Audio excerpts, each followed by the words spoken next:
আজি আমি গোলাঘাট জিলা কংগ্ৰেছ কমিটিয়ে অসম প্ৰদেশ কংগ্ৰেছ কমিটিৰ সন্মানীয় সভাপতি ভূপেন বৰা ডাঙৰীয়াৰ বিৰুদ্ধে বৰ্তমান শাসনাধীষ্ঠ বিজেপি চৰকাৰে যি গোচৰ তৰিছে সেই গোচৰ অতি শীঘ্ৰে প্ৰত্যাহাৰ কৰাৰ দাবীত আৰু যোৱা 21 জানুৱাৰী তাৰিখে ভাৰত জোড়ো ন্যায় যাত্ৰাত তেখেতক যি বিজেপি দলৰ আততায়ীয়ে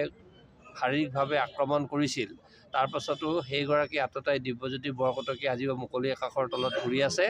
দিব্যজ্যোতি বৰকটকী সহ সেইসকল আততায়ীক অতি শীঘ্ৰে গ্ৰেপ্তাৰ কৰাৰ কাৰণে আজি আমি কলা দিৱস হিচাপে পালন কৰিছোঁ আৰু আজি গোলাঘাট জিলাৰ সমূহ কংগ্ৰেছ কৰ্মীয়ে অসমৰ সন্মানীয় ৰাজ্যপাল মহোদয়ৰ জৰিয়তে আমি এখন স্মাৰকপত্ৰ প্ৰদান কৰিম DC মহোদয়ৰ যোগেদি যাতে অতি শীঘ্ৰে সেই আততায়ীজনক গ্ৰেপ্তাৰ কৰে আৰু ভূপেন বৰা ডাঙৰীয়া আৰু কংগ্ৰেছ নেতৃত্বৰ ওপৰত বৰ্তমান বিজেপি চৰকাৰে যিসমূহ ভুৱা গোচৰ ৰুজু কৰিছে সেই গোচৰসমূহ যাতে অতি শীঘ্ৰে প্ৰত্যাহাৰ কৰে তাৰ কাৰণে আজি আমি কলা দিৱস উদযাপন কৰিছোঁ।